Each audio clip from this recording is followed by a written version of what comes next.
Welcome back my dear students to science वाली channel. तो हम क्लास 10th का जो हमारा टॉपिक चल रहा था वो था चैप्टर नंबर 7 रिप्रोडक्शन का।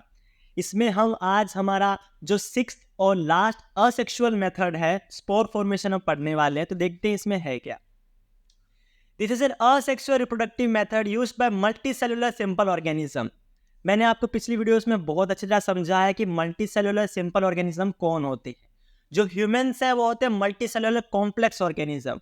क्यों? क्योंकि वो कॉम्प्लेक्स स्ट्रक्चर है उनका, उनमें ऑर्गन्स होते हैं, अलग अलग टिश्यूज होते हैं। बट ऐसे ऑर्गेनिज्म जिनमें कम टिश्यू हो और बस मल्टी सेल्स एक ग्रुप बना के रहते हो, उसको हम कहते हैं मल्टी सेलुलर सिंपल ऑर्गेनिज्म। उनका ज्यादा हाईफाई स्ट्रक्चर्स नहीं होते हैं। ठीक है। मैनी स्पोर्स, अब स्पोर्स का मतलब आप समझो छोटे छोटे से कुछ पार्टिकल्स, उसको हम स्पोर कह देंगे। Many spores are housed in sacs. Sacs का मतलब होता है बोरी। ठीक है, मतलब बोरी जैसे स्ट्रक्चर में बहुत सारे स्पोर्स कह दोगे, एक पूरा ऐसा बड़ा बोरी जैसे स्ट्रक्चर, उनके छोटे छोटे छोटे छोटे स्पोर्स होंगे, फिर पार्टिकल्स होंगे, जिन्हें हम कहते हैं स्पोरेंजिया। इस पूरे गोल को हम क्या कहते हैं? Sporangia. The plants produce hundreds of spores in the spore sac birds. अब यहाँ पे 100-200 हमारे स्पोर्स होंगे और जैसे जैसे बढ़ते जाएंगे एक टाइम ऐसा है पूरा सैक टूट जाएगा और ये जो छोटे छोटे स्पोर्स है अलग अलग जगह पे गिर जाएंगे और वहां पे नए पौधे उग जाएंगे, जो हम अभी पढ़ने वाले हैं। इसका एग्जाम्पल देखते हैं। एग्जाम्पल में क्या है? जैसे ब्रेड है, ब्रेड पे लिखती है फंगस, उसमें ये स्ट्रक्चर होता है राइजोफस का। ब्रेड के अंदर जो फंगस है उसमें क्या स्ट्रक्चर है? राइजोफस का। तो देखो ये जो लंबी सी फिलामेंट टाइप है इसे कहते हैं Haifa.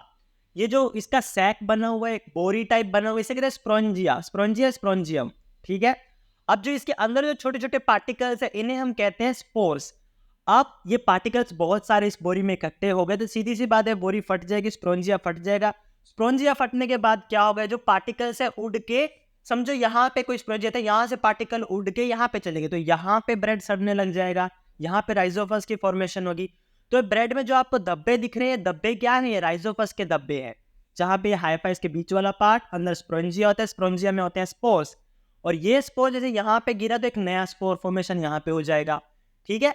These spores are dispersed into the air where they germinate and create a new plant under favorable condition. अभी जो स्पोर्स है ये एयर के अंदर घुल जाते हैं। एयर के अंदर घुल गए तो अलग किसी ब्रेड के पार्ट पे गिर गए तो यहाँ पे समझो स्पोर गिर गए तो यहाँ पे फंगस लग जाएगी, यहाँ पे राइजोपस का फॉर्मेशन होगा।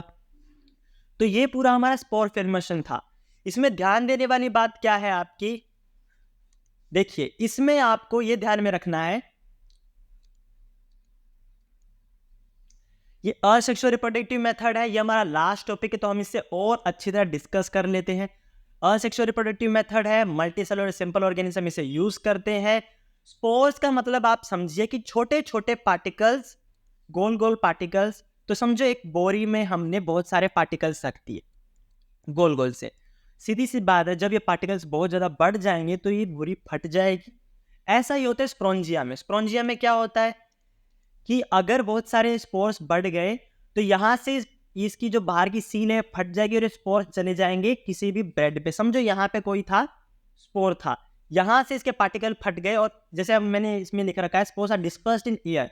एयर में डिस्पर्स हो गया, नहीं एयर से मिलके समझो यहाँ गिर गए, यहाँ पे फॉर्मेशन हो गया। अब आप कहोगे कि यहाँ फॉर्मेशन किस चीज की? देखो यहाँ जैसे ब्लैक ब्लैक आपको ब्लूइश ब्लैक दिख रहा है, सेम यहाँ फॉर्मेशन हुई फंगस की, या कि जिसे हम कहें जिसके अंदर होता है राइजोफस। ठीक है।